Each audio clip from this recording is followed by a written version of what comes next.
So without further ado, I shall do some introductions.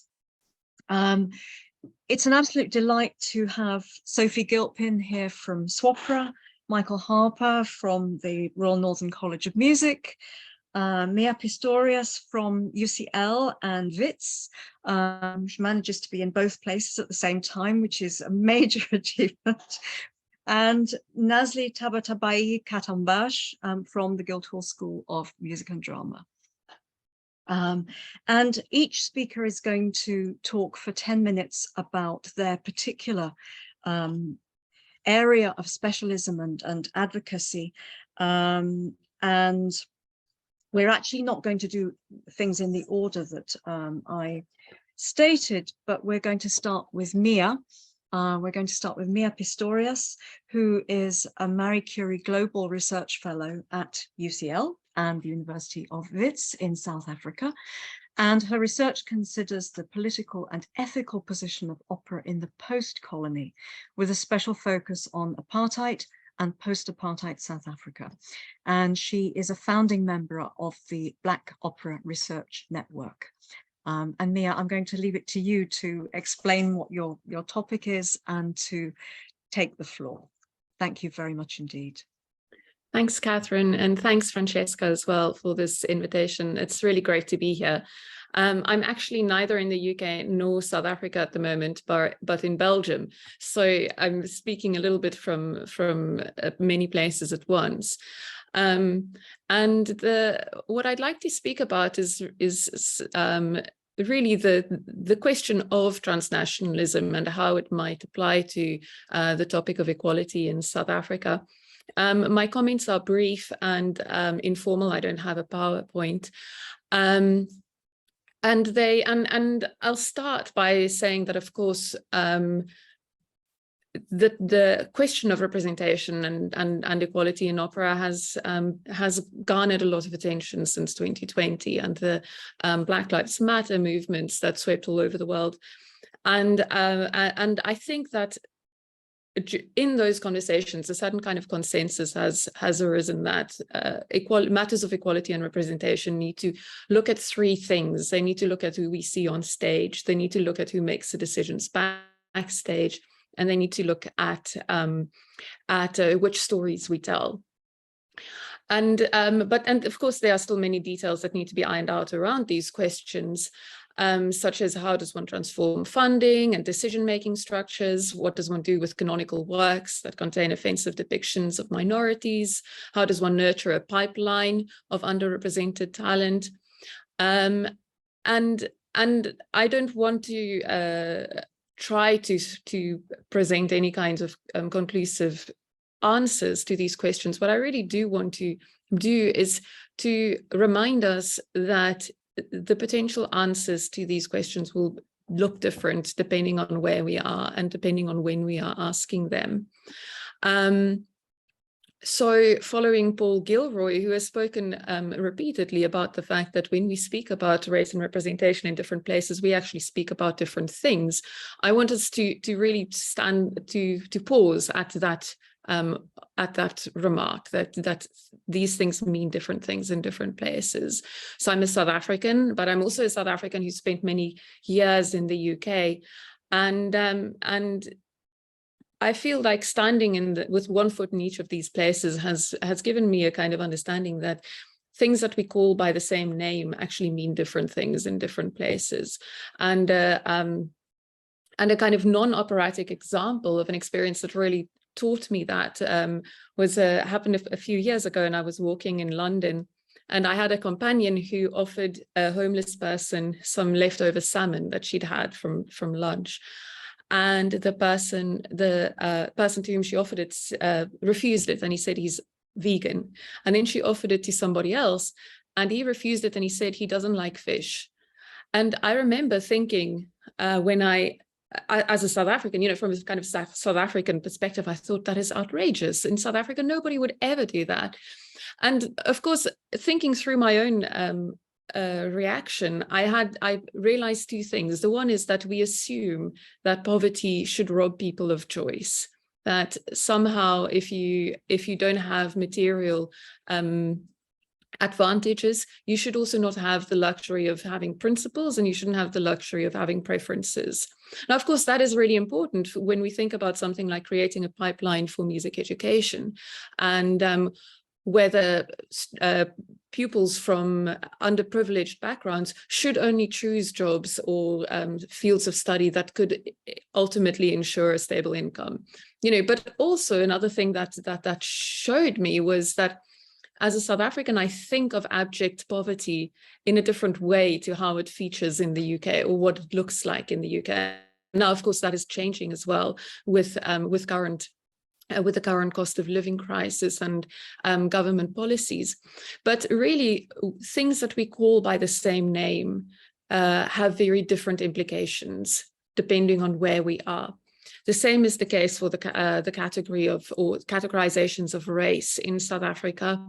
I often find when I'm at conferences, my PhD was on a specific opera group in South Africa, which consisted of a racial categorization called colored people. And of course, in the UK and in the US, when one speaks of colored people, that is highly offensive. Whereas in South Africa, colored people make up a specific portion of the racial demographics of the country. So South Africa is 81% Black and 9% colored, and that refers to a specific racial grouping that was created by the apartheid government, but which is still in use and is by certain activists has been reclaimed as an identity marker. So in order to avoid this kind of knee-jerk reaction of this woman is being racist, she's talking about colored people, there always needs to be built in a kind of translation of the terms that we use.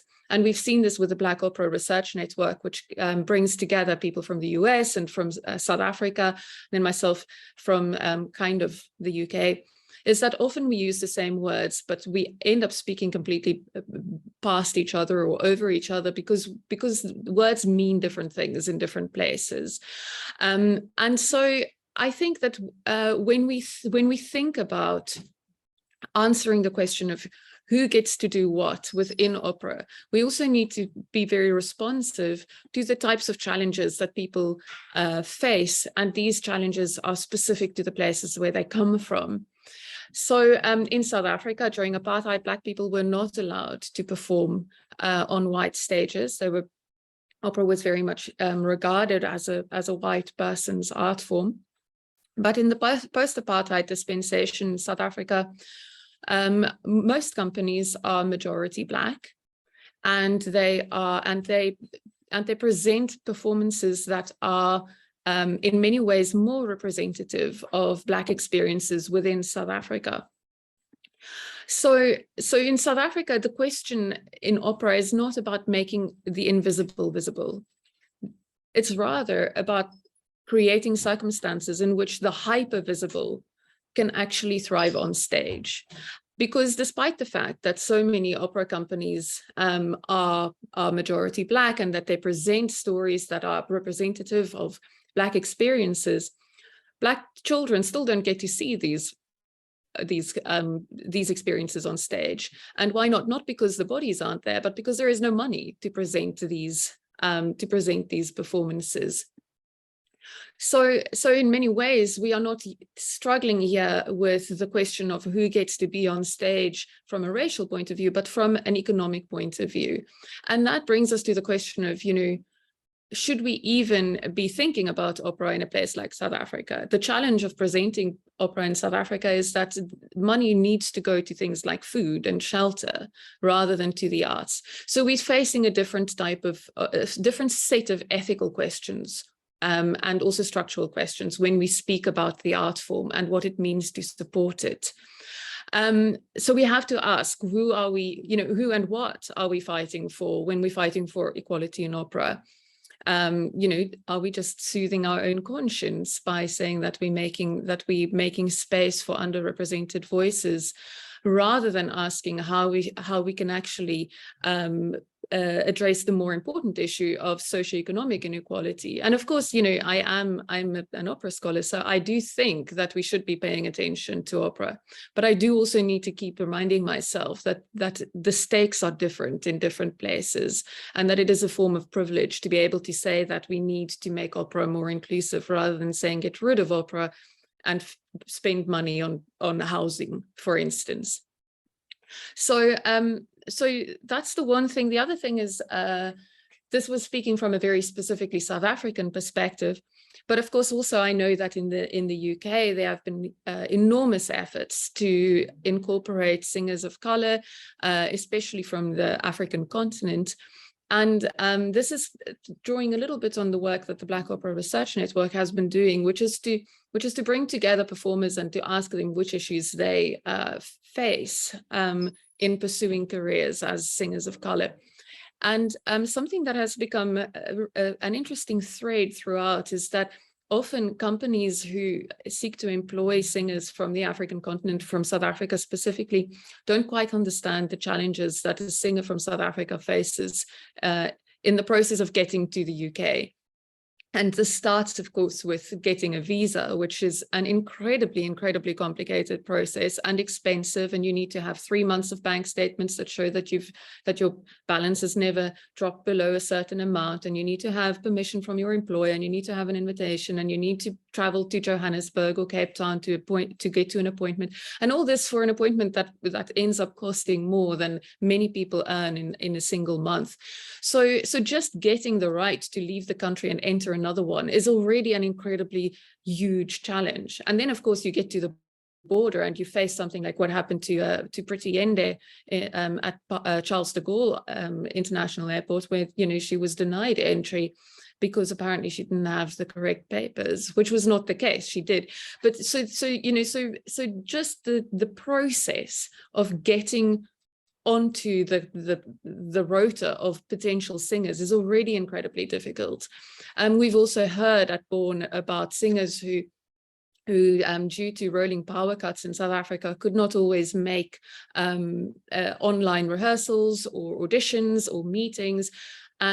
And because of that, because once the power is out, there's no Wi-Fi, then you can't get onto your online meeting. And because of that, they get framed as unreliable, whereas this is a structural challenge. So ultimately, singers and practitioners face challenges that go beyond what we see on stage, and the questions of equality should not just be about who we put on stage and why, but also how we get people to the point where they can actually go on stage.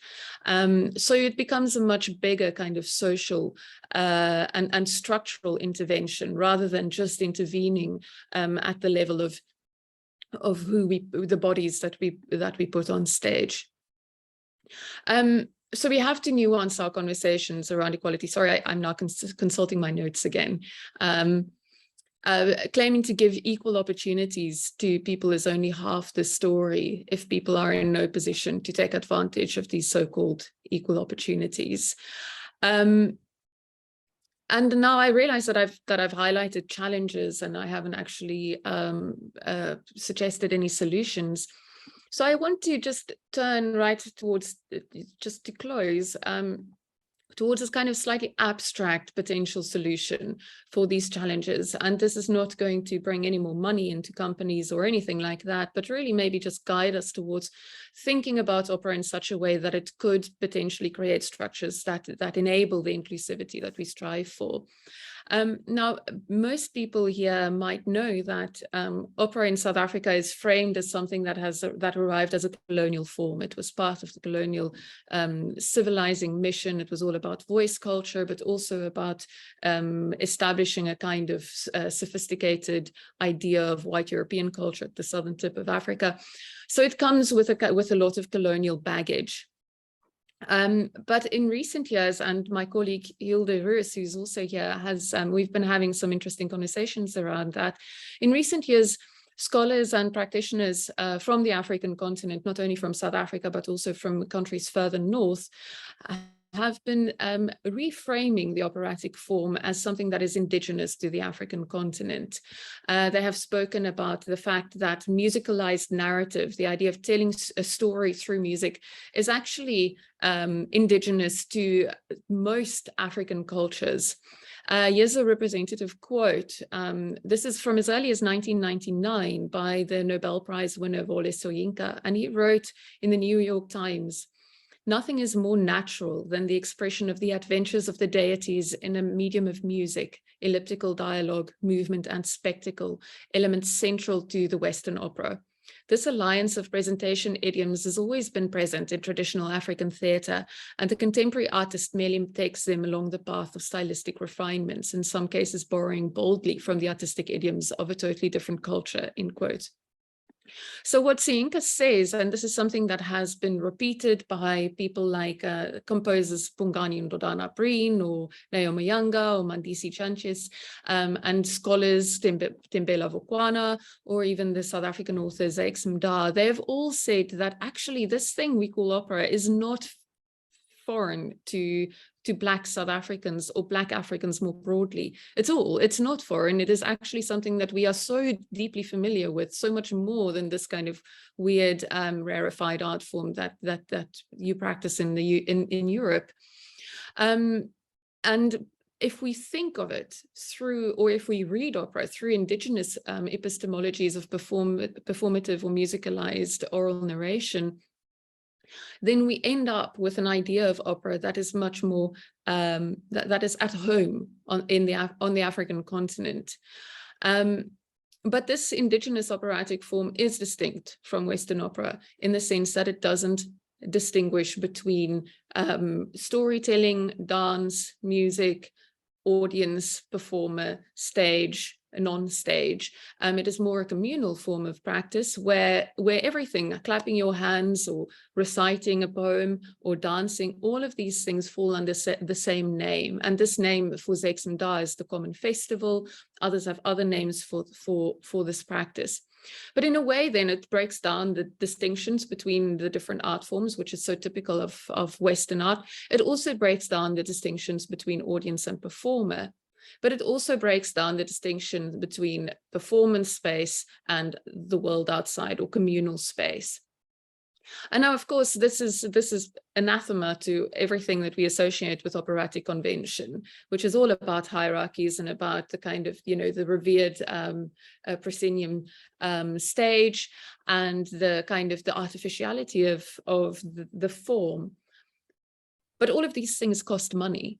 So if we are maybe to start thinking about opera as potentially something that can also be read through these epistemologies, we might make more space for the types of practices and the types of ways of making that are both more welcoming, but also just less restricted by the structures that keep opera unequal in the ways in which we are trying to address. So my last sentence in my notes is, perhaps a more inclusive conception of opera as genre may create new spaces in which to welcome previously marginalized bodies and ideas. So I'll leave it there. Mia, thank you very much. My goodness, you've thrown us down a very large gauntlet. But thank you. And having said that, everything seemed very negative in the first part of your talk, you've opened the doors to some discussion about what might happen. And my sense actually, Michael, is that following on to you is likely to provide a very nice elision.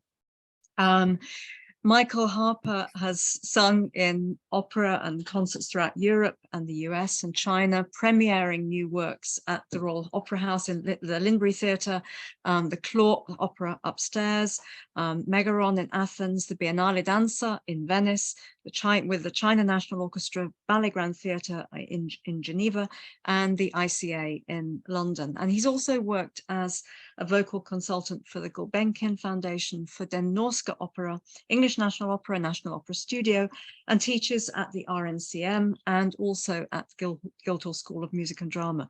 And so, Michael, I'm going to hand over to you to pick up the baton, if you would, just take us through some of the the things that have been preoccupying you in your work in EDI and opera. Yes. Thank you. Thank you very much. Thank you very much for inviting me. I always feel a bit of a charlatan coming into this this den of academics because I feel mostly I'm a singer and a teacher of singing, and this is sort of something that keeps falling into my lap. This EDI agenda. But last night I went to a play in the West End called Good with David Tennant and the actress Sharon Small, who of course didn't get as much billing as David Tennant, but in my opinion was the star of the show. And you know, it just shows you how sexism and hierarchy work in our world. And the play was about a German academic being drawn into doing something for his country, and further into the Nazi agenda. And then I woke up this morning to read about Kanye West, hosted by the discredited presenter Alex Jones, spouting anti-Semitism. And it was just shocking to me, really, because this is kind of representative of the world that we live in. We're talking so much about equality, diversity, and inclusion, and yet the world around us is doing something that I never thought would happen in my life. That, you know, that we had been through this and we had learned lessons, but yet less than 100 years later, we're back where we were before. So this is shocking to me. And you know, I asked myself at the beginning of this talk, what sparked the awareness of a burgeoning African diaspora renaissance in Europe and in the US? And what made the Eurocentric nations wake up to artistic movements and civil rights movements that have already existed but rarely got attention. And certainly the death of George Floyd was one of those sparks that ignited that canon. But it was only one of the things. In the past few years, there's been a real push in European and American arts educational organizations and arts organizations to be more inclusive and diverse in their offerings. Some of this has been to do with incentives from funding bodies or government, and some from the initiatives of leading organizations like the opera houses. And change, I think, and resistance are underfoot. So we mustn't think that this is only about the change that we want to go through, but there's always resistance to this change. So in my talk, Exploding the Canon, I'd like to discuss some of the work that's being done in these organizations in which I'm involved, to include the works of African heritage and mixed heritage composers in the curriculum and regular offerings of the organizations. I want to look at the good intentions that fuel that process and moving things forward, and the difficulties and unconscious biases that can hinder the flow of that process, and some of the possible ways around them. Because there's so much happening in this area, I will talk from my point of view and the work with the organizations in which I have had association. The trap that I've fallen into before is that the assumption of what other organizations are doing or what they're not doing without information or knowledge. Because I think that we, sometimes if you don't see what that work is on the surface, the assumption is that nothing is happening. And I think we can't make those assumptions, because sometimes an awful lot of good work is going in, and before we see it, we denigrate it. So I think we have to be careful about that. What I've found is that many organizations have been doing the things for years to try to diversify their offerings and their makeup in staff and output. Though much of this work comes from good intentions or came from good intentions and well-meaning people, for some organizations, it was only a matter of box ticking. A few years ago, the Arts Council in England challenged and obliged organizations to change this box ticking into reality on their stages and in their staffing. And interestingly, as we all know, one of the organizations who's done the most towards these changes in the UK has been penalized for their stellar work, that they've been doing. So go figure. And that may represent some of the gaslighting, as far as I'm concerned, that happens in our society around this work that we're doing. I started doing this work on diversity some years ago, never intentionally, but almost by default. I had an interest in civil rights and music from my childhood. So it was almost a natural position for me, though I really just wanted to get on with making music. Something really piqued my interest in this area when I was in graduate school. I went up to my professor in 20th century music history, and I said to him after the class, well, now that we're in the 20th century, will we be talking more about African-American or Black composers and women composers? And he thought for a moment and he said to me very seriously, well, we're mainly concerned with serious music. We're not going to be doing legit music. He said, we're not going to be doing jazz and that sort of thing. So in that, he said to me that no music that Black composers write is serious. No music that women write is serious, and that it's not legitimate. And he probably didn't have that intention of saying that, but that's what he said to me. So I was determined to find out for myself what was out there. And about 10 years ago, I went to an African-American Art Song Alliance, which was started by Dr. Daryl Taylor. And I met all of these fantastic African-American and international, not just African-American, but everybody studying art songs by African heritage composers. And I went there, I was on this plane, I was paying for myself to go to this conference, and I thought, why am I doing this? This is costing me a lot of money. Why am I doing this? And once I'd done it, I knew I was doing it, because there, what I was doing and who I was celebrated and honored. And when I come back to the institutions in which I work, most places, it isn't the same story, not in the same way. And, you know, I remember being there just recently, and we all were really sad when it was over. We just sat there after the last thing. This is not the case in conferences. You're usually trying to get the hell out of there, but we just sat there. And we couldn't believe it was over, because there you are doing the work that you do all the time, on top of the work that you do just to be a musician. And you knew that after you left there, you weren't going to get the same feeling anymore. So it was the most extraordinary thing. So recently I taught a class at the Royal Northern, and I told these kids, I was asking them about certain Black composers. And I said, do you know this person? Do you know this person? No. And I said, do you know who Ollie Wilson is? I said, he was the first ever to set up an electronic music program in the whole of the United States. And I said, if you don't know him, somebody is stealing your money and giving you half an education, and you should ask for a refund.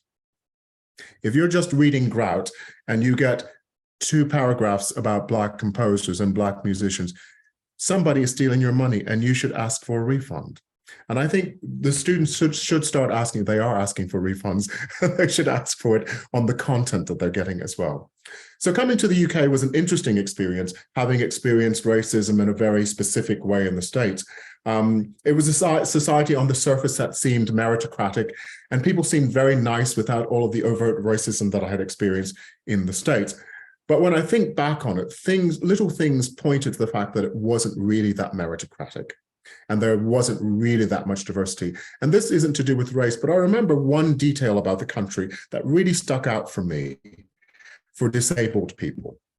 I remember that we had lowered curbs in the States. This was nearly 30 years ago. We had lowered curbs in the States for people who were in wheelchairs or disabled and couldn't easily go over the curb. That didn't exist in the UK, and there were no lifts in the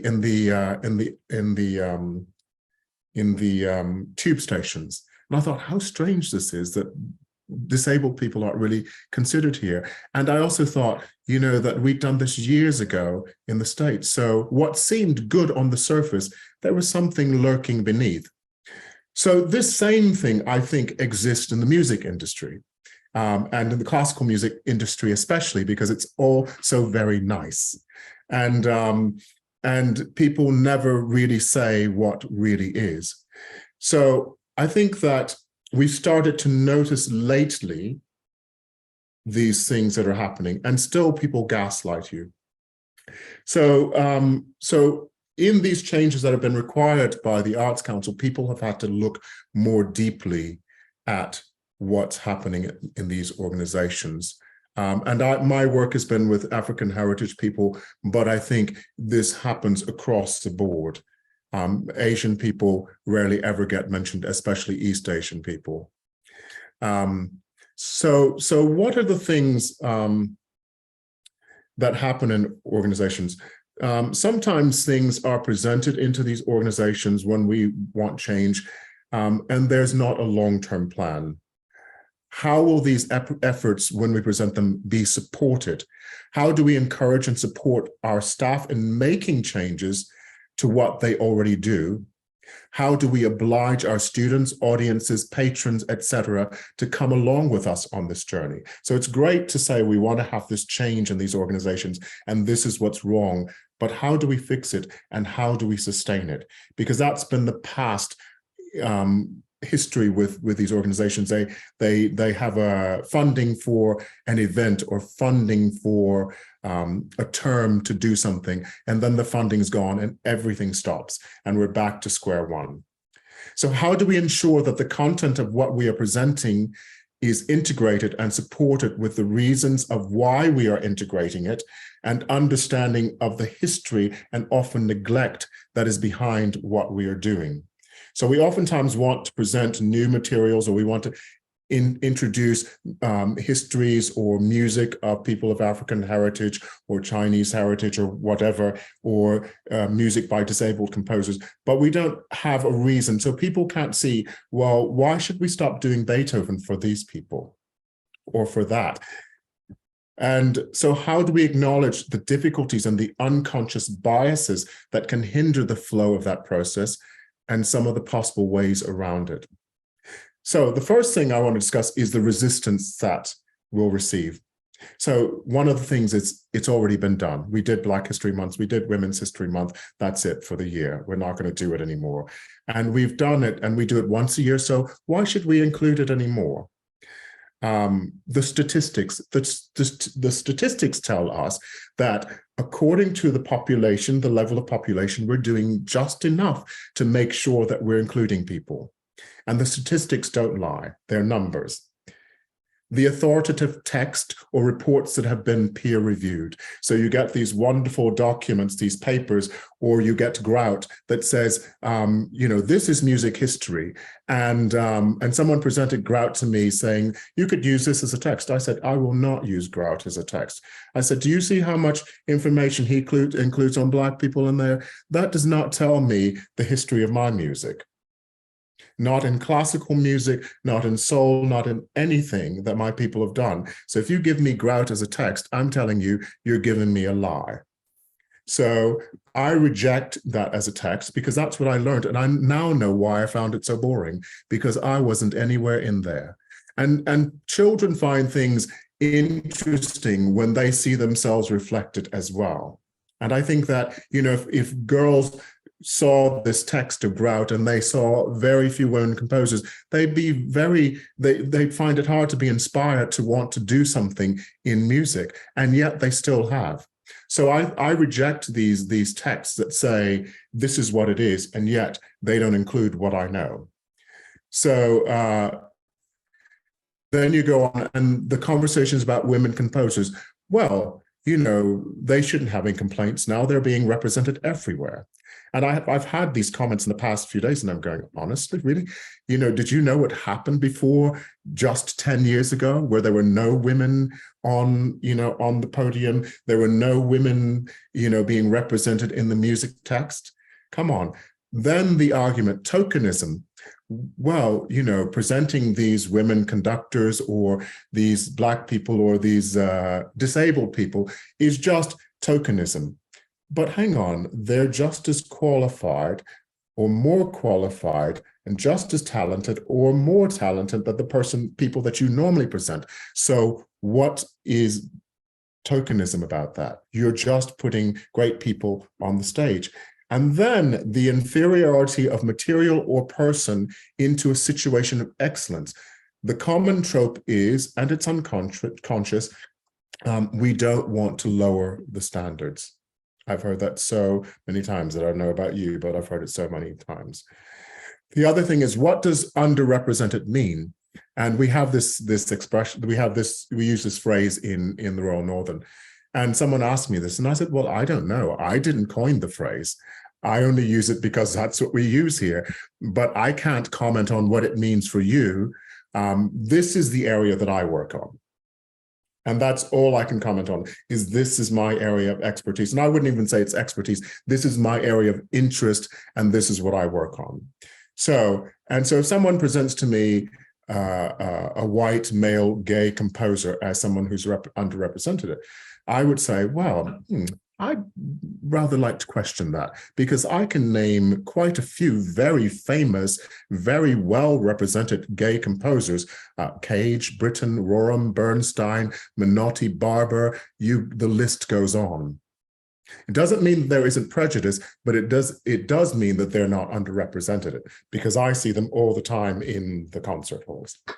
So what to do? So I like to always come with an answer about what I'm doing or what I'd like to do about these situations, and not just present the question or the problem.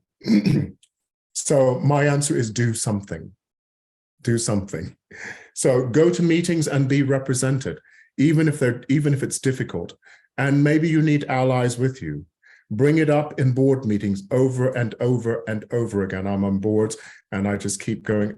I hate to be the person who talks about diversity, because I don't want to talk about diversity. I want to talk about music, okay? Bring it up in board meetings over and over and over and over again. Insist on meetings about it. Challenge the tropes and the jokes. They're sometimes so subtle. They're sometimes so subtle, and they happen amongst your colleagues all the time. And because we're too embarrassed or too worried that our academic careers might be ruined by challenging those tropes, we don't say anything. Be prepared to bang on about it and be unpopular. Annoy people by insisting on what you know is good and right. Don't settle for tokens. When you're done with certain areas, target others. When you get done with getting South Asian and Black people into the game, insist on more women, more East Asians, more working class people, more disabled people. I've sometimes met, working class kids in these situations, in these conservatoires where it's supposed to be meritocratic. And these kids are out of their depth, because a lot of the kids who've been to public school, been to these boarding schools, they got all of the education that the government denies the state school kids. They get the languages, they get to travel with their parents, all of these things, and these kids are out of their depth. And we have to make them comfortable and let their talents be nourished by making possibility for them, So, and you can see it, you can see their insecurity, and we must reassure them that they are talented and they belong there. So I remember one of my most memorable experiences in the operatic experiences was working with Annalise Miskimen on The Handmaid's Tale. And what was so memorable about it was the general lack of misogyny in the rehearsal process and the general lack of hierarchy. It was the most amazing experience because everyone was just getting on with their work. People's ideas and thoughts were being invited into the room. That is very rare in operatic rehearsals. And I hope that will change in general. So numbers don't always show the reality, or they cover up the fact that numbers are representing hidden inclusion. So sometimes you don't see what's there, or inclusion of public insignificance. Cleaners and servers are vital to an institution, but they don't make decisions. So we have a real problem with making sure that people who make decisions are Black and brown and women. Well, more women are involved now, or disabled. So we must push for that.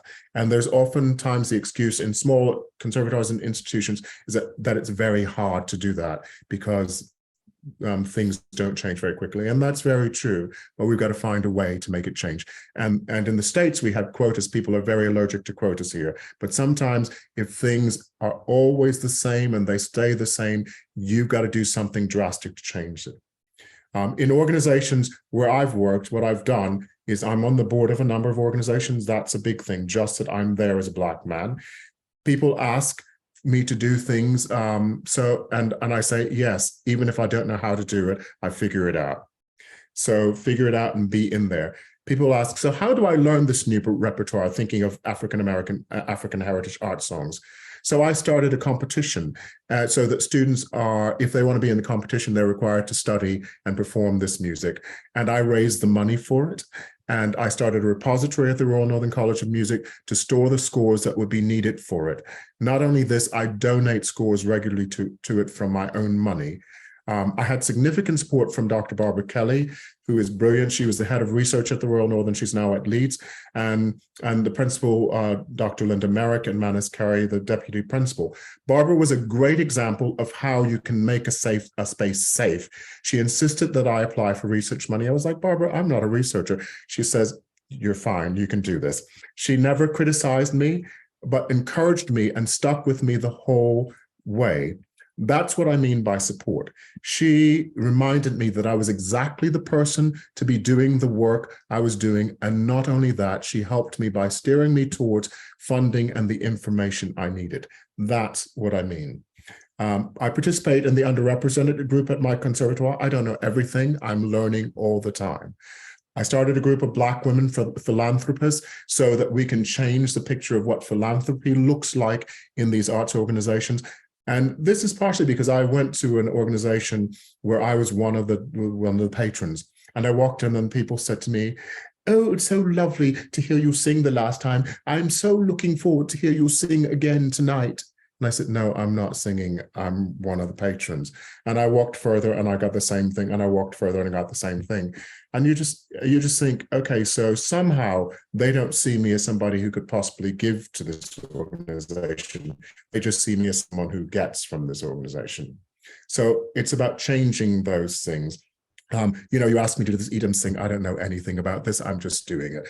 I'm coming to talk to you because I was asked to. So, I think I teach rep classes at the Guildhall because they asked me to do that. I respond to people when they ask me to do it. I taught a class. I had no idea about Darmstadt. I learned about Darmstadt, and I taught about how Black composers related to Darmstadt. I tell people what I think, and when an organization asked me to do a job that I felt was specifically race-related, I asked if that were the reason why I was being asked, because if so, I'm not interested. So I think we need to be aware of honoring people for their talent, not their race, disability, gender, ethnicity, or whatever, for their talent and their perspective. We need to refine our language so that it includes different people's experience. And these are just some of the things that I have done and that I think need to be done. And think about what you can do. The final thing is that for some people, these things are going to be really embarrassing, and they'll feel really bad about them. It's not your job to sort out their feelings about it or make them comfortable. But there's a famous book by a guy who wrote about South Africa and British public, Not for Your Comfort. I can't remember what his name. He was a priest or a bishop. But we can have intention of not making people. We can have the intention of not making people feel bad. That's enough. Simply lay out the information and keep laying out the information and the history.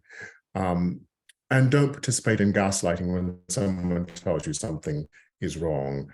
Listen to them and try to find out where something is wrong in that situation. That's it. Thank you. Trevor Huddleston, thank you.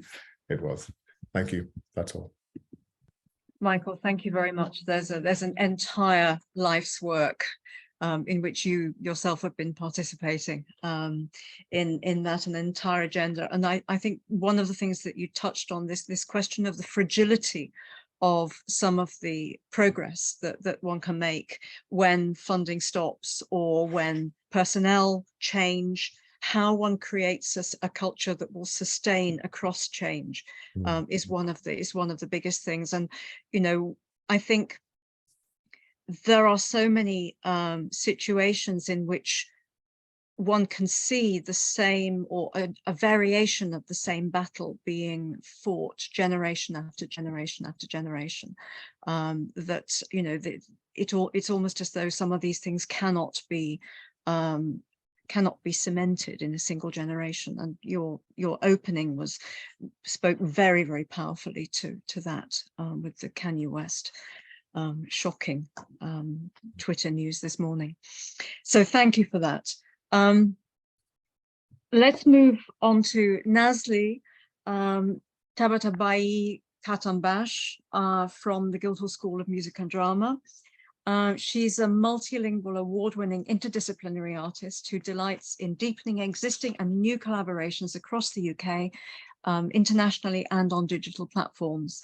She has an MLit in Theatre and Performance Practices from the University of Glasgow and an MA in Opera Making and Writing from the Guildhall School.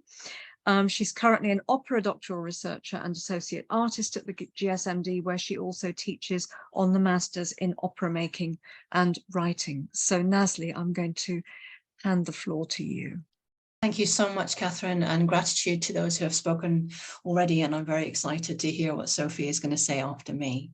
I can't wait. And it's a real pleasure to be amongst such expert, curious-minded and generous peers today. I do have a PowerPoint. I hope it's not going to be too painful. Bear with me, colleagues. Bear with me. Once more into the breach.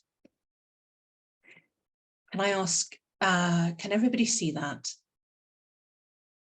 Yeah, great. Now, bear with me. It's jumped right to the end. Let's start at the beginning, shall we? Why not? So, Katharine very kindly introduced me. I am an associate artist and an opera libretto doctoral researcher at the Guildhall School of Music and Drama. So my current practice intersection, just to, for some people who I don't know and for those that I do, just to orientate you of where I am today in my current practice. I do work interdisciplinary and I do engage in transdisciplinary practice as an artist and as a researcher. Disciplines I'm engaged with are opera, theatre, dance, circus, museum collections, and live art. I practice as a lead and as a mentor. And I'm the deputy chair of the inaugural Equity Committee at the Royal Central School of Speech and Drama, and I'm part of the government's committee for ISPA, the International Society of Performing Arts based in New York. So to take a moment deeper into my practice as research at Guildhall, I'm in my second year. Libretto writing is my practice. It's how I think, feel, and analyze the world. It's how I engage with being, knowing, and doing.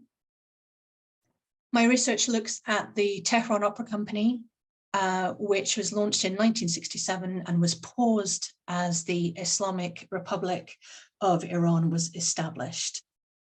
So I just want to put a little post-it note in there about what does it mean when opera is paused in a country where the commissions are for new work, but are also repertoire? What is the absence that can be felt in a society over decades? We're 40 years on almost. I also want to just very quickly write on that metaphorical post-it note, how do we continue to make the case for opera locally and internationally? I also look at Carmen in my research. I'm particularly compelled into the solo voice within that and the chorus work. I'm sure that many of you have been following the discourse on the current uprisings in Iran. I'm absolutely certain that you're all abreast with that. And for those of you who haven't had a breath, I do encourage you to engage with that, because a lot of the protest does engage with song, solo voice, artworks are part of the discourse. So what is my simultaneous? My simultaneous is I'm an artistic associate, I'm pedagogue of opera, I'm engaged with activism through radical diplomatic empathy. I'm also a diversity officer of the Students' Union. So that then sits with me as a researcher and analyst. I feel very fortunate to be able to be representing multiple persons who engage with power in different ways today with you all. Something I wanted to offer, our colleagues who have spoken already have, of course, addressed questions and illustrated their contexts, and have also offered next steps, ways of working. What I would like to share with you is something around equitable practice, working with multidimensional identities and narratives, so the art and the ethics together. There's 6 steps to this that I've been experimenting with in my own work, whether I'm under commission or whether I'm commissioning, or certainly when I'm teaching. It looks at collaboration and some questions and prompts around this that I thought might be interesting. Point 1, how do you resource and ensure your capacity to being here and present with your collaborator? What ways do you prepare and are reflexive? So, for example, what are the artistic questions that are surfacing? How are you going to equip yourself to be ready to continue to be curious? In what ways will you be looking to find resonance between you? The second is, in what ways do you express delight in your own practice and the practices, I should say, of your collaborator? And as a collaborative partnership, I'd like to just expand out a little bit at this point. I'm talking very much so from an example of librettist and composer, but this isn't exclusive to that. I hope colleagues are able to recognize that this could be between you and the reader.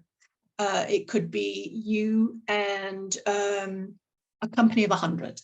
It could be you in a different discipline, in a different context. So I encourage you to just expand your imagination. But my example speaks from a place of librettist and the word and working with composer. How do you attune to each other creatively? In what ways do you share your tastes, influences, and what your evolving interests are? For example, what are the 5 artworks that have began to define your ethics, your morals? How have you come to those? What came before them? What's going to come after them? You will know more about me in this conversation, knowing that I'm an absolute fanatic of Carmen. I'm known to dance to techno. I love to cook Persian food, and I'm a real beginner gardener. You can see behind me.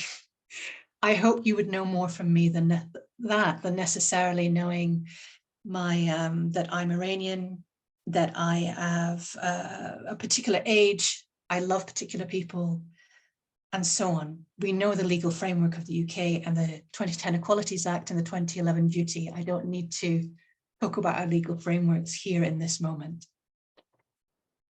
Come back to this joyful list of 6. Point 4, it's around what are the grounding rituals and routines that you build into your collaborative partnership in order to be grounded together, so that the art, the research is what is the roller coaster. The importance of being grounded together. Point number 5.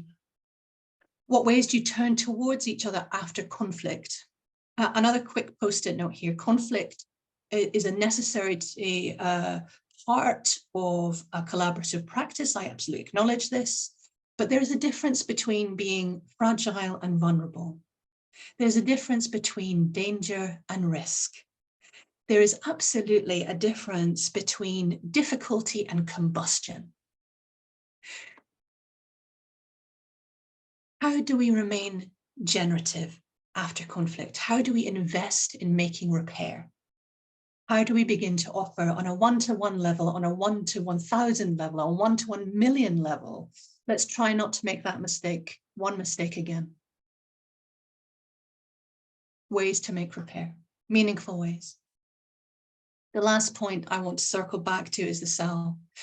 What ways do you ensure that you as an individual remain secure in the collaborative partnership, that you're ensuring that you maintain healthy relationship with your creative self? To circle back, I just want to make a note. I've used the term multidimensional identities quite often before it, when I've had the opportunity to be amongst peers and talk. I've spoken a lot about single issue and intersectionality, but I would now like to encourage us to think about multidimensional identities in the context of isolation moving to autonomy, autonomy to connection, connection to fusion. So the multidimensional identity, recognizing that we are moving between multiple spaces, and our roles and our thinking and our practices are fluid. In the spirit of it being Friday and Friday afternoon, I'd like to offer a back pocket gift that I'd like you to perhaps consider over the weekend and take into your next week. Perhaps to freshen that, what's the next step I can take from this conversation? What is conversation about quality in opera that we're still not having? I encourage you to take that into your weekend as a thought, and do please circle back with what you find, and happy to come to your table, or indeed create one. I'm going to stop sharing just there. My presentation's intention is about how we connect, how do we fuse, how do we make repair. Thank you for allowing me to speak today. Nazli, thank you very much. Absolutely inspirational. And as you were going through your 6 points, I was thinking partly, of course, everybody changes, but one of the things that you're saying also is that everybody needs to feel that they're centered. And I went through trying to think about a single word that encapsulated each of your 6, and I came up with respect, empathy, sharing, trust, candor, integrity. I don't know whether that gets anywhere close to what you were trying to communicate, but it seemed to me that that question of sort of honesty in relation to others fits quite nicely with what Michael was saying, that, you know, these are some of the things where unconscious bias can take us down all sorts of tracks. But actually what you're suggesting here is that in our relationships with everybody, there's a way of grounding ourselves, which is really wonderful. So thank you for that. Absolutely, Katharine. For me, and much like our colleagues on this call today, my passion for working within equality, diversity, inclusion, access is about the art. How does it make me a better collaborator, an artistic maker? Thank you. Last but not least, before we open up to discussion, I'd like to introduce Sophie Gilpin from SWAPRA. Sophie's an award-winning theatre, opera and film director, an arts manager and educator. She's co-founder of SWAPRA, which, in case you don't know, means Supporting Women and Parents in Opera. She's founder and artistic director of Head First Productions and a regular guest speaker and discussion panelists for the kinds of question we're talking about today. She's worked with an awful lot of opera houses within the UK, and most recently staged a dramatic concert production of Gluck's Orfeo for Opera North. She's working on Little Red Riding Hood for the Northern Opera Group, The Light Princess for Leeds Conservatoire, and Così fan tutte for Regent's Opera. She's also currently producing the SWAPRA Retreat at Glyndebourne for postnatal singers returning to work after a period of parental leave. Sophie, thank you very much indeed, and the floor is yours. Great, thank you. I am going to just share a little presentation as well, just to kind of go along with what I'm going to talk about today. Let me see if we can bring this up. There we go. We can all see this, yes? Great. So I'm going to talk quite specifically about SWAPRA. I think a lot of what I have to say actually really reflects what Michael said earlier about, I found myself in this world of EDI, and particularly gender equality, sort of by accident. I am primarily a practicing artist. I'm a director, and having found myself quite often in an environment where I was, if not the only woman in a room, one of the few, it's something that awareness of that environment for me was something that kind of grew over and over a few years. I sat down with some colleagues who actually I didn't know very well. A few of us all got together in the end of 2017. We'd all noticed that we'd individually commented on social media or written blogs or made public statements about some element of gender equality or the work-life balance as parents or equivalent. We've been sharing similar concerns, questions, thoughts publicly and mostly on social media. And we thought it might make sense to sit down and have a cup of tea at the Barbican and see what our kind of shared experiences were. Now, very, very quickly, that cup of tea snowballed into deciding to set up an organisation to address some of the challenges that we'd all been facing. And we very much wanted to address this in a kind of positive reinforcement way. And it was a really conscious decision that as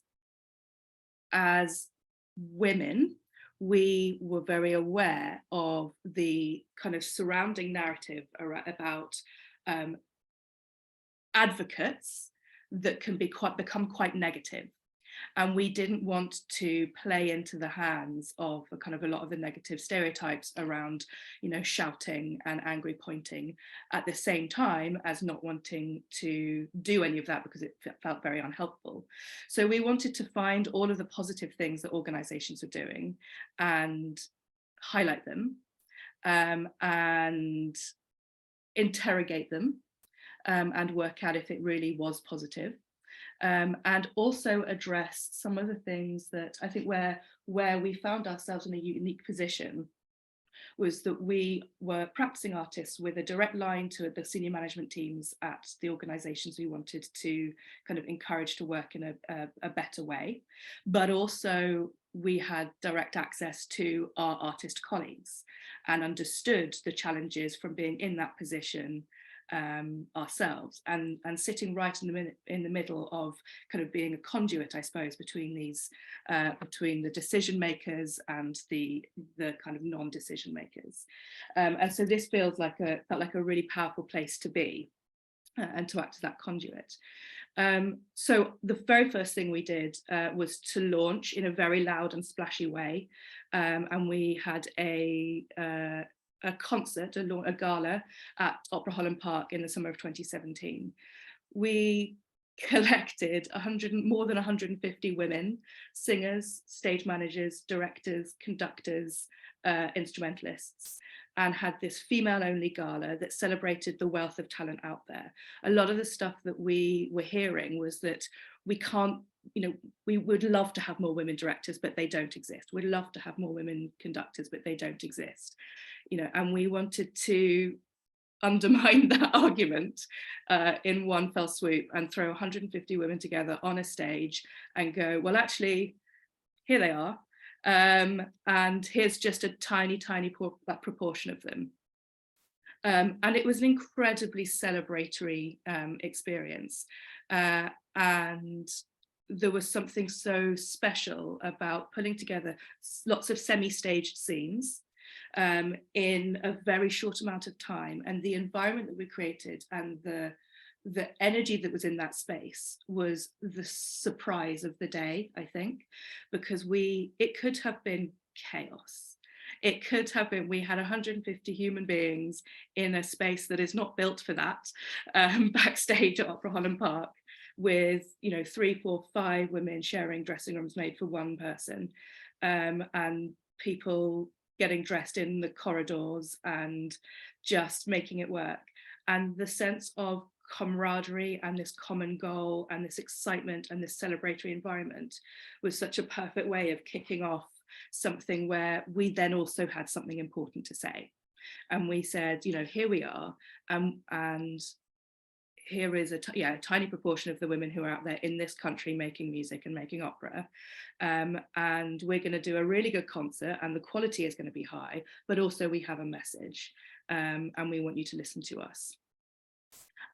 Over the years since then, we've been balancing I've sort of gone off on a tangent, actually. I was going to talk about why are the kind of the two strands that we've got to do, that we work on. So we talk about women. So we talk about the underrepresentation of women in senior leadership roles and the creative roles. And that's the perspective that I'm coming from. I am not a parent. I am a woman who works in a male-dominated part of our industry. So we wanted to explore that. We also wanted to dismantle some of the outdated attitudes towards the compatibility of parenthood and a career in the arts, in opera, particularly as freelancers. That seems to be a big thing.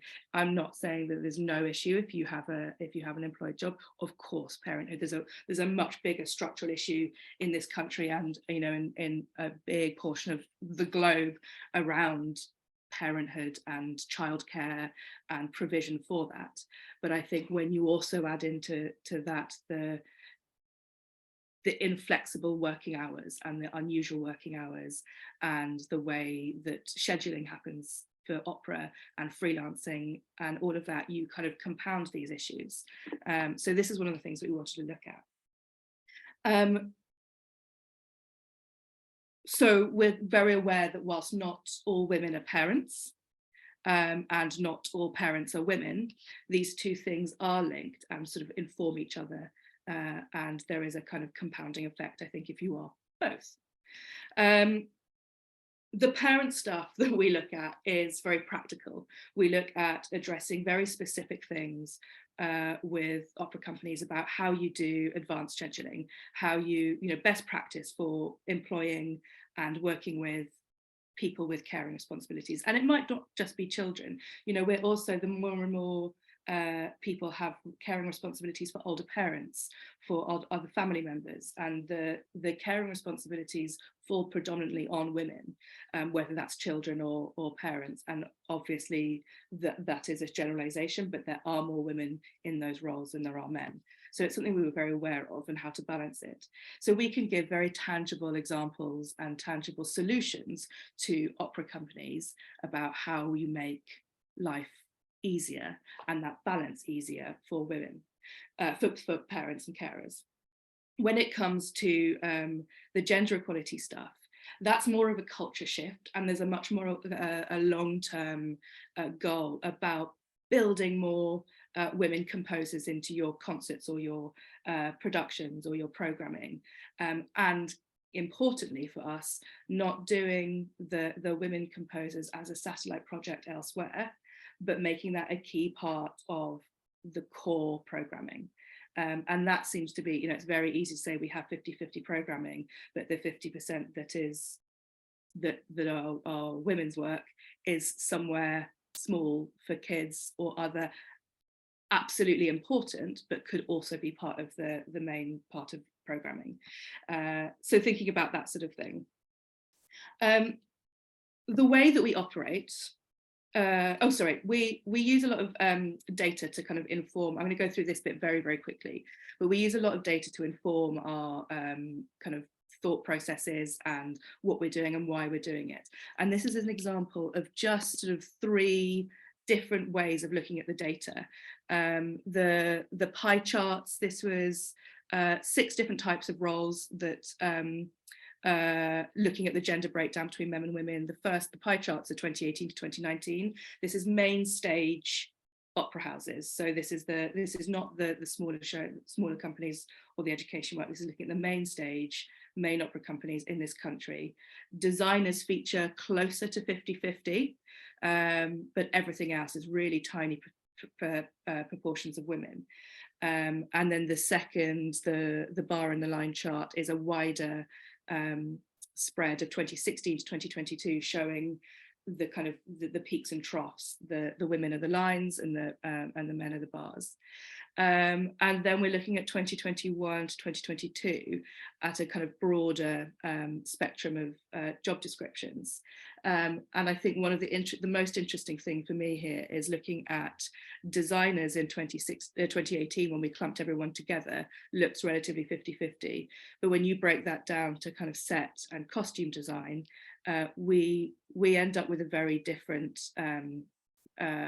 very different data. So actually it's given us the impetus to really think. We keep adjusting how we're doing our data, because whatever we do, the same result is clear, that there is a disparity in the majority of the job roles. But actually it gives us an opportunity to kind of break this down and go, what are we really looking for, and how far can we dig in to find out what's really going on here, where you've got 2 or 3 job roles that are quite women dominated, the others that are male dominated, and then what about the assistants? So what about the assistant and the revival directors, the assistant conductors? Do they ever, you know, if there are a lot of women there, for example, does that ever transfer into the kind of into the directors, into the conductors? So that's the next thing that we're going to do, to kind of dig deeper into that and see what that tells us. So at the same time as this, we have a sort of strategic partnership with PIPA, Parents in Performing Arts, and they look at kind of parenthood and carers more broadly. And one of their surveys very recently discovered that 60% of postnatal parents, this is after the pandemic, worked, also during the pandemic, worked fewer than 8 hours per week in 2021 and 2020. 68% of the surveyed the survey respondents were unable to attend auditions due to their caring responsibilities, and 72% were considering abandoning their careers entirely due to the stresses of childcare and the toll on their psychological and mental health. So this is really scary numbers. This is really, really big. So thinking about all of this data absolutely informs what we do. But breaking that down into what that means on a kind of practical level, we operate under, is this going to change? Yeah, we operate under 3 pillars of activity. So we think about the research and the advocacy. So this is talking directly to the organisations. We think about mentoring and peer support. So actually talking directly to the artists, the individuals. And that feels like something that is really important, that it's all very well to play the long game, and that is absolutely essential. But whilst we're waiting for long-term change, we want to be addressing people at an individual personal basis level right now, right here, so that people who are currently experiencing challenges have some sort of support network. And then our third pillar is thinking about opportunities for performance. So things like the gala at Holland Park, and a couple of other things that we've done. So this is a very brief breakdown of the sort of things that we do under each of those pillars. These are all projects that have taken place or are in the process of taking place. Now, as ever, nothing fits very neatly into 3 columns. There is a lot of crossover. So when we think about kind of brain dumping all of our ideas from past, present, things that we want to do in the future, we have an incredibly satisfying Venn diagram of all the little things that we want to do and how they overlap. And it makes us really understand how advocacy and research links into mentoring or into performance, and how performance and mentoring and peer support all work together. So this is a kind of a brain dump of things that haven't happened, that might happen, that we want to do, as well as things that have happened. So one of the projects, I'm going to talk through a couple of the projects that we've done, just to give an idea of the kind of the spread of the work that we do. In lockdown, we worked with students at various, not all of the conservatoires, but various conservatoires in the UK, to create a digital festival of work by women composers. Everybody self-recorded at home, and we threw it all on the internet and released day by day over International Women's Day in, was it last year? Yeah, last year, to celebrate the music that is out there by women composers. and also to demonstrate to organisations who, again, this is kind of paralleling, I think, with what Michael said about the resistance, the resistance to change, and the very easy phrasing and the easy rejection of change that a lot of organisations will do. There isn't enough music, there isn't this, there isn't that. A lot of this was lieder, a lot of this was song. Not all of it was opera, but you can start to unpick and you find so much work by these women that's just been forgotten. And we called it Forgotten Voices. So this digital programme then grew, and we did earlier this year, we partnered with Oxford Leader Festival to create lecture recitals focusing on 4 composers that we'd particularly fallen in love with through that digital project, and linked in with conversations about them, about their work, about the music, but also about how we think about programming. And we had an amazing response to this. And I think particularly what Dan Norman said here about lazy programming is very interesting, and how we kind of, it's very easy to go towards the work that is familiar, that is canonical, that is written by white men. And actually then you start to unpick what other music there is out there, and it is much more interesting, much more broad. You're getting a greater spectrum, and you're seeing this, this possibility. These are all people who are, from the past, but then it gives current composers the drive and the belief that it is possible to be a composer and a woman. So this was sort of one example of how this grows. And the other thing that we're in the process of doing with Oxford Leader Festival is curating a section of their website that is the SWAPRA curated influx of women composers, that is not just Fanny Mendelssohn and Clara Schumann. So yes, they're important, but let's broaden that. So that's the other thing that we're doing to make sure that if you're looking for leader, you go to Oxford Leader Festival's database, and on there is a whole section that is much broader than the stuff that you already know, or the kind of household names. And let's make these guys the household names too, these women the household names. So that's sort of part of the kind of advocacy work, as well as the performance work, about the more available it is, the more available this information is, and the easier it is to access this stuff, then I think the more opera companies, when it comes to performance companies or classical music companies, are the more likely they are to program in a more interesting way. And it's one of the things that we found out from conversations with them through roundtable discussions, that everybody wants to do better, but everyone's time poor, and the focus is never on the EDI because they've got other issues that feel more pressing to them. And actually this does feel pressing, and I think we found that our job can be to make it easier, to hand them information, and to make it easier to say, yes, okay, we'll program this opera by this woman that's a brilliant opera, and it's a broader spectrum of work that we're doing. Yes, we will think about family-friendly working practices and look at best practice, and we provide them with a whole host of best practice sort of guidelines, so that they're not having to do the legwork. They can do the stuff that really makes a difference to the audiences and to the individuals, and to their employees and their freelancers. So that's sort of how we work, just finding that balance between both. What's on my next page? I can't remember. Okay, so the other thing that we were doing over lockdown is, lockdown's been a really interesting time for us, because we had a lot of projects in the pipeline that then, as everybody did, but we had a lot of projects in the pipeline that were in-person things that had to stop.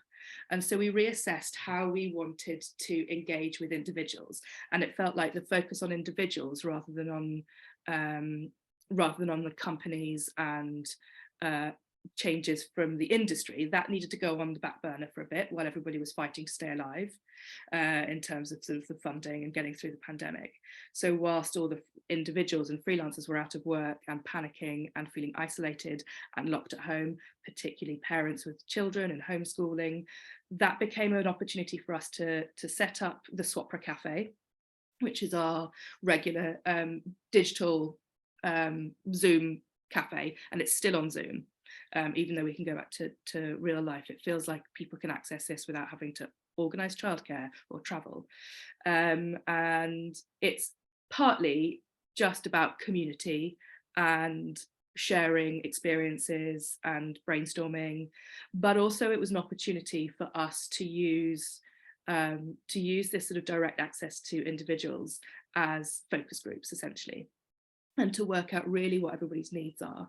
It's all very well that we've got 5 co-founders and, you know, or the management team going, well, this is what my problem is, or my challenge is, but that's still only one voice or 5 voices, whereas actually getting a real sense of what everybody is doing and what everybody's struggling with, that's how we unpick the kind of the common themes. So, and this is where I'm going to just get rid of this because that's all I've got around to putting on a, how do I stop the share? It feels like it was an opportunity to come up with projects that were directly linked to what everybody wanted.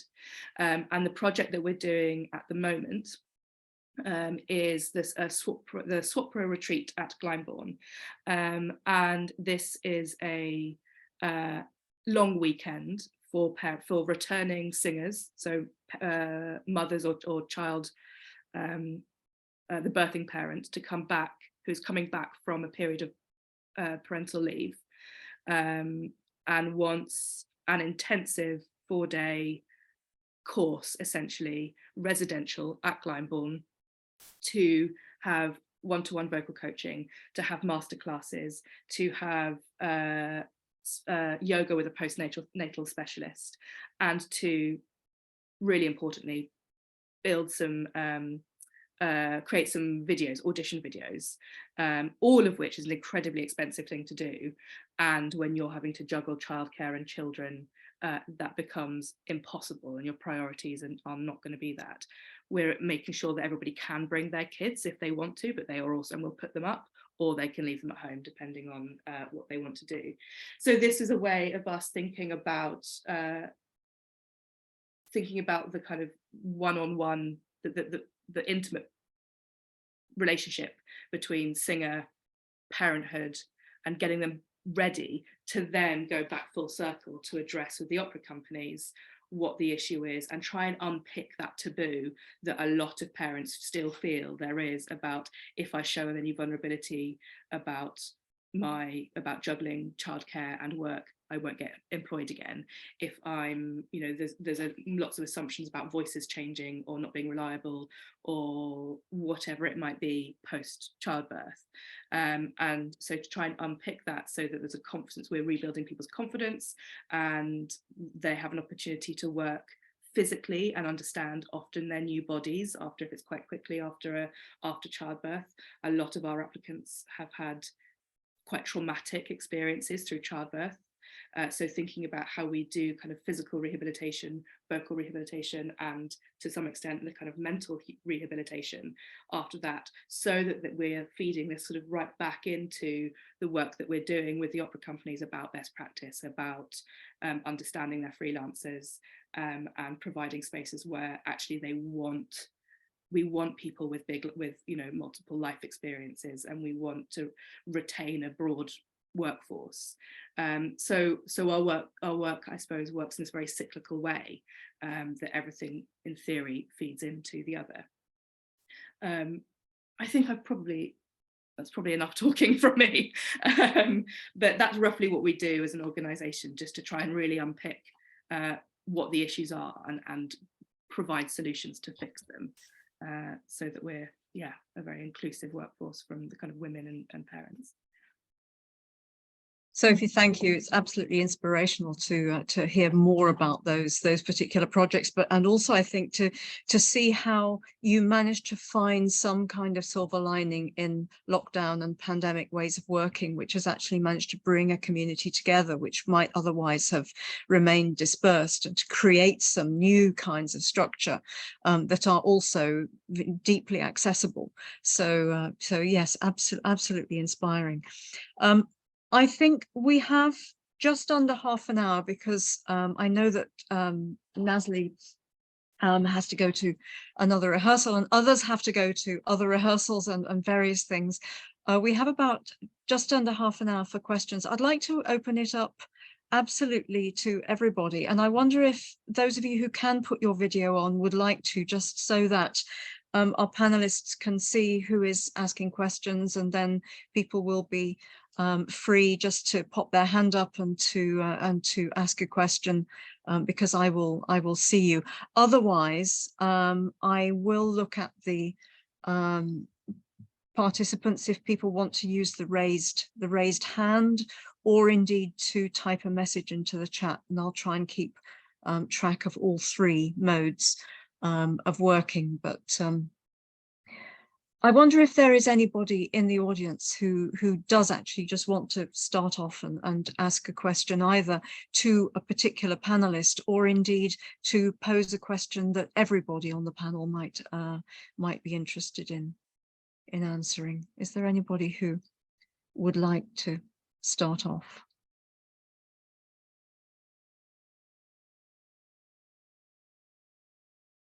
Francesca. Yes, can I ask a question to Nazli? Nazli, so thank you so much for sharing those 6 big points or questions that you raised about collaborative, equitable practices. And I was wondering whether you would be happy to share some experiences that you had. So how these practices have actually played out for you in 1 or 2 collaborations. What sort of creative outputs have they generated for you?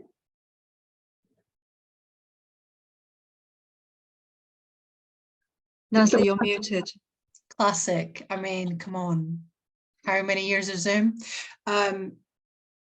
Yeah, I just flashed up the 6 again. I think where it came from, Francesca, was working in intersectional contexts where discrimination was taking place. And it also came about because of artworks that were compounding that. I'm not advocating for a cancellation or a censorship, but what I am advocating for are narratives that are perhaps more urgent, are more relevant, and perhaps are asking us to have vocabularies on perhaps moral positions that we think we are certain of, narratives that we're certain of.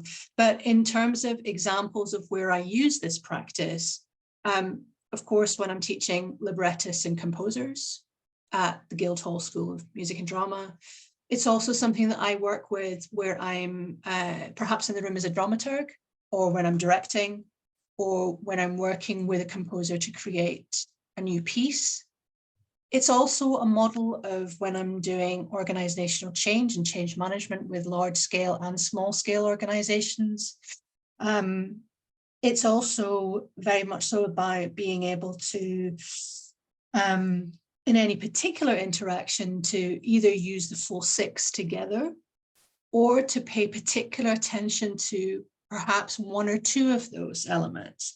It might be that a particular interaction is about making repair, or it's about a particularly difficult subject matter as a piece of art, and giving a bit more emphasis to one of those 6 planks.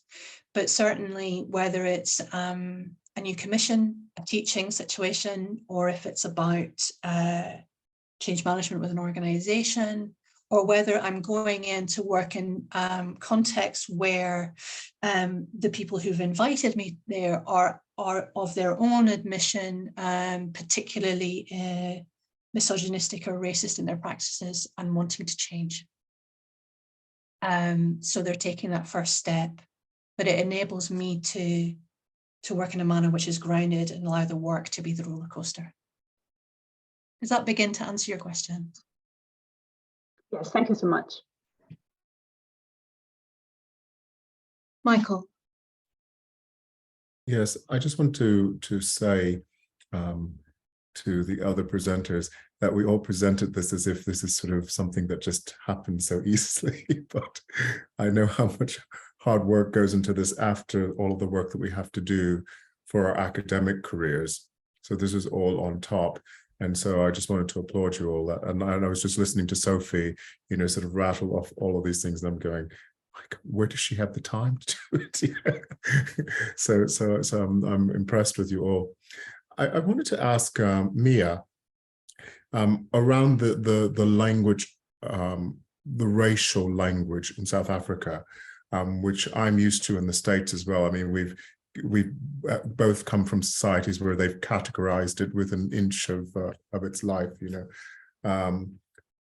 How we sort of start changing that language altogether, so that we start talking about human beings, because when you actually look beneath the surface of someone's skin, really, there are oftentimes really surprising things that we find. So when I did my DNA, it really surprised me how much English and Irish I had, in addition to Nigerian and Cameroon and all of these, and Finland and Norway and all of these things that I never expected. And you think, well, how did all these people get to this small southern town where I was born in the States? So I think it's really, and of course, when you start talking about race here in this country, and I talk from an African-American point of view, it's a totally different narrative here, and people get offended about the things that I say. And so when I went to the African American Art Song Alliance, I said, we need to have a conversation about race, because of course, if you're in the States and you're Black, then you just talk of yourself as African American. Everybody who decides not to be white sort of fits into that category, or who decides not to be Asian fits into that category. So I think we need to have a bigger conversation so that we actually get rid of this false construct altogether. So I think, yeah, just wanted to ask you about that and maybe get your thoughts on it. Yeah, thank you. That's an interesting question, a difficult one, of course, but also one that I think, you know, it's always so fascinating to bring together people from the UK and from the US and from South Africa to speak about that specific question, because there are so many different takes on it. I think so.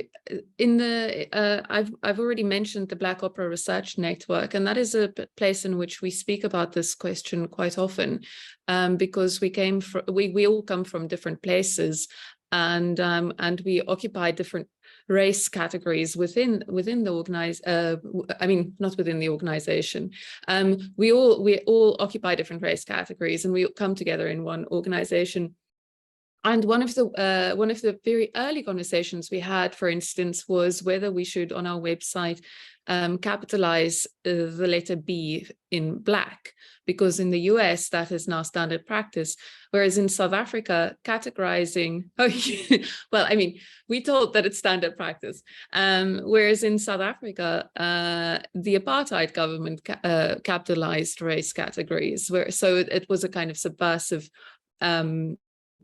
move not to capitalize them, although there's now a kind of move back towards reclaiming the capitalized version of Black. So, you know, so there are these small nuances that one doesn't actually realize until you start talking to each other. So I think the very first thing is that we do need to talk to each other, and we need to have conversations across geographical borders. We tend to have these conversations within enclosed spaces, like within the US or within the UK or within South Africa. And on the one hand, that is a good thing, because we must also not think that there's some kind of one-size-fits-all model, that we can design solutions in the US and then export them to the UK, for instance. You know, it's not as easy as that, but it's incredibly important, I do think, even though we must be aware of the geographical specificities of these conversations, also to have them across borders, and to learn that people listen to and think about categories of race, and and I think the same could go for gender in different ways.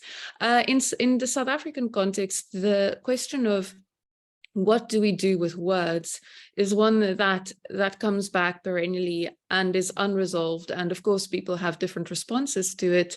I know that sometimes and this is now, and now I'm not speaking from my own experience, but really just reporting things that I have witnessed. I have often been in situations at conferences, for instance, where younger colored scholars will present on colored musical histories, and then older colored scholars, so belonging to the kind of the late apartheid or just immediate post-apartheid generation, will say, well, why do you use the word colored in your identity description? That category was invented by the apartheid government, and we don't respect it. And often the younger scholars respond by saying, but we can't actually deny these terms, because if we deny them, we also deny the very system that informed the histories that we're speaking about. So in a way, it's about recognizing that a certain language exists and that it forms part of the way in which history has been constructed. So I like to think of it as in a kind of Derridian way of speaking under erasure, using these words at the same time as realizing that these words are insufficient or that they are problematic, but that we are still bound by them. We are still bound by the very language that we find to be problematic or limiting. Of course, and now again, I'm going to Paul Gilroy. I just reread his wonderful interview in the Guardian, which appeared a couple of years ago. I reread it last night, and in it he speaks quite at length, and this is something that he does in his work as well, about the fact that race itself is, race is a construct. It's socially and culturally constructed, but it is also used to govern people's lives. Right? The way in which you are in the world is to a very large extent determined by the way in which you are racially classified. And that is not because of who you are, it is because of the structures that you find yourself in. So in an ideal world, people's lives and their options will not be determined by their racial categories, but we don't live in that world. And so we can't speak about a world. We can't speak about the world without acknowledging the role of race.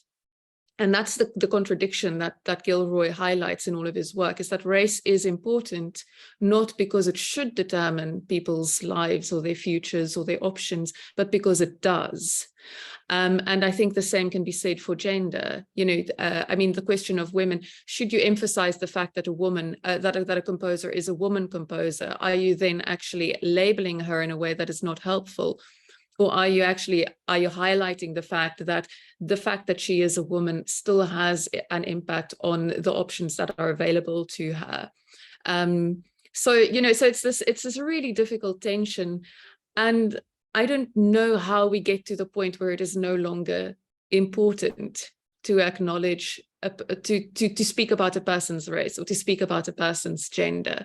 But what I do know is if we deny that language, we end up without the kind of the tools, the words to actually speak about the consequences of being gendered or being raced in this moment and in this place.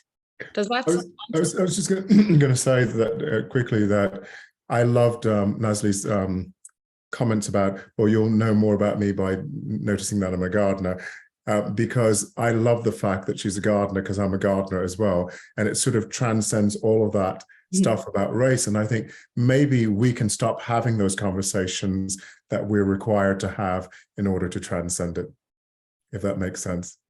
Maybe we can stop having those conversations in institutions. Maybe if we stop having the conversations, even though it is a construct to which we are subjected, maybe then we start transcending the whole thing. Because, I mean, when I talk to my students, I'm not looking at them racially, I'm looking at them as artists and going, what can you do? What can you not do? And I'll help you do those things you can't do. And so I hear you, but I think that maybe we have to find a different language that actually transcends that and says, we're not going to talk about that today. How are you? How's your garden growing? Yeah, I think it's really interesting where we've had some similar parallels around what's the aim for us. Is the aim to eventually remove the use of, woman as an epithet, in the same way that, you've got, I don't know, football and women's football, so the default is the men, right? We're in a world where that is so common, and if you think composer, if you then also have to have women composer, the default is a man, and it was really interesting about that idea that what should be and what is different, and we've had some, we were having conversations with women really early on, like asking people to get involved with our gala, who said, oh, actually I don't want to be involved because I worked really hard to establish myself as just a director, not a woman director, a female director. And that's a completely valid, important thing for that person to have been doing, or these people to have been doing. But then our question and that kind of knotty thing is, does that deny the struggles that we have, or are we denying the struggles of like the achievement of the people who kind of go, I'm going to reject that idea of like my gender being an essential part of my identity as director, conductor, whatever it is. And actually that struggle is really complex. So I don't know. Yeah, I don't know what the answer is. Do we want Nazli, I think you want to come in on this. I just want to add to what is being said. There's something about when we're using specific language that we find in legal documents, such as the 2010 Equalities Act here in the UK, where we have 9 protected characteristics. And in each of those, they each have a label. I put in the sidebar chat with Alexander, if we're using the term BAMER, B-A-M-E-R, why don't we use the term WEMER, W-E-M-E-R? Black, Asian, minority, ethnic refugee, and white European minority ethnic refugee. Now this term, and very genuinely, there is a smile and a glint in my eye, but also very genuine leaning in that I'm doing here. Because when we think about the purposes of these labels in terms of data to unleash resources from government, we're still categorizing in a way which is in some ways from different points of decolonial history practices. Some of these terms are 500 years old. Some of these are a lot more recent, and some of them are actually so recent, but also have gone out of date. So I acknowledge the importance of being able to have terms in order for data to have an unleashing resource to those who it must be reached to. So there's a conversation we need to be able to have around how we share that information, which is deeply personal, absolutely an individual's right, and something that absolutely belongs to them. So that's one thing that surfaced for me. Another that surfaced for me was about the simultaneous. There are times where I walk into a space and people are far more of the burning question they have for me is, where's your name from? No, but where are you really from? That's the burning question, as opposed to, actually, I'm here because you've commissioned me to write a new libretto so that a new narrative is on the stage and some excellent artists can come here and have a deeper and more meaningful connection through opera. There's simultaneous taking place. I think, though, there's something about being able to mark lines of progress. There's something about, as academics and as artists and as thinkers in this space, of being able to go, this conversation that we're having may be new for some. Ask, why is it new for them? How can we support them to accelerate? Also, this point that Michael was making brilliantly, and I think dovetails in with Mia and Sophie, about mandatory minimums. Absolutely, we should have them. Absolutely agree. Yes, through that we can benchmark Through that, we can move. We are still in a capitalist construct, so benchmarking for productivity is still here. Alongside that, though, we need the philosophical. We need what the art is there to do, to help us to feel, to connect, to find empathy and have the difficult conversations through the art that we make, to move beyond, hopefully, agreeing to disagree, to move into a more generative space, taking safe spaces into braver spaces. And it's exciting that it's opera that we're here to talk about today. Opera, one of the hugest hierarchical, brilliant, beautiful headaches of practice that's out there, that has, yes, its roots, as Mia was talking about, but also within the Aramaic faiths, starts also with Zoroaster, starts in other multiples as well, the simultaneous multiples. I love this thing about, we talk about what world we're in.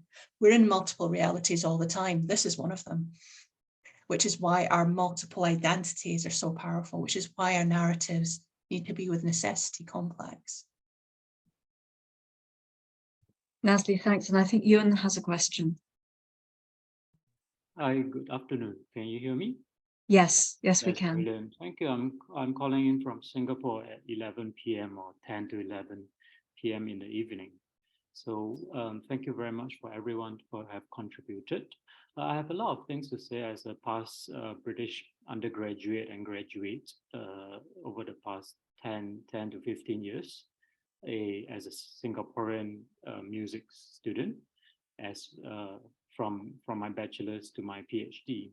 But my point precisely is the idea of the post-colonial, which has not been or slightly mentioned this afternoon, where we see certain similarities, where the South African context, the Virginia US context, and the Singapore here where we have 3 opera companies among 6 million, a population of 6 million, and therefore perhaps there's a certain post-colonial association in terms of how we in these post-colonial regions are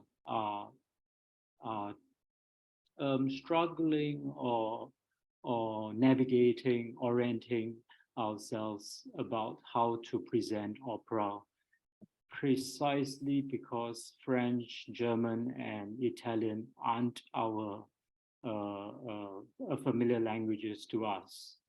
And so this is one of the main points that I would like to raise amongst others. Thank you. Thanks very much. Would Michael, you've got your hand up to answer that. Yes, I was at one conference, I think it was led from the Guildhall during the pandemic, during lockdown. And there was a group from, I think it was Indonesia, could have been Singapore, but I think it was Indonesia. And they were reimagining, Scheherazade by Ravel. And of course, you're presented with Ravel's very French, very, I mean, chauvinistic, you know, very objectivist point, is that what I mean?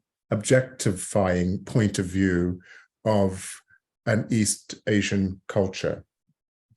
And we know that exists all throughout the 19th century and early 20th century in French art. And what these academics and musicians did was they reimagined it, and taking out all of the European instruments, they put in traditional instruments and recreated this this Scheherazade, and it was absolutely beautiful. So I think just because we have something the way it was presented during colonial times or in the 19th or 20th, early 20th century, we don't have to accept it as it is. We can reimagine it. And art has been reimagined throughout history. And that's what we're meant to do as artists, to take what we're given. And, you know, Mozart stole many, many melodies from people from before, you know, Brahms and Vaughan Williams and everybody. They took folk melodies at the turn of the 20th century because folk melodies were popular, and they made them into something that was classical. So they became more popular by taking something that was already there. So you don't have to take what you've been given. Create your own stuff, or take what's been there and create it in your own image. That's what people do all the time. So that's what art is. So I guess that's my suggestion. Mia, I'm going to come to you before we close out, but it does seem to me that one of the things that, again, we haven't quite talked about is whether there is a difference or whether there is more hope among us all over new opera as opposed to reconfiguring older operas. But as Michael, you were speaking, I was thinking of the reconceptualization of Orfeo at Opera North that has been happening recently as an intercultural composition, and the question of different communities which are represented and feel themselves represented in particular parts of the UK as a result of empire, who are just now, and I think this has been a long 15-year project or whatever, are just now actually getting their own versions of something that they might or might not like, and which they have the absolute right to reject and say, no, start again. Or we will find another way to do it. But this question of reinvention and opening the gates to that kind of reinvention seems to me to be one of the keys. But Mia, you wanted to come in. No, I believe that we are out of time, and I actually just wanted to mention the Opera North Orfeo as well. So you have completely anticipated my intervention. So thank you, Katharine. That's okay. That's okay. I think in the interests of just making sure that everybody just has a tiny comfort break before they go off to do their next thing, we should perhaps call it a halt there. I would just like to thank EDIMS and thank Francesca, but most of all thank our panelists. As I said to you privately, you've given of your time and you've given of your expertise and your wisdom, and I'm sure that lots and lots of people who have not managed to stay up until 11 o'clock at night, Yun, thank you very much from Singapore, will catch up with this seminar on the EDIMS website in due course, and will gain a huge amount from it. Thank you for your perspectives. And thank you, Katharine, as well, for chairing this session. It's a pleasure. And yeah, onward and upward. We mustn't give up. Thank you. Right. Bye-bye to everybody. Thank you. Bye-bye.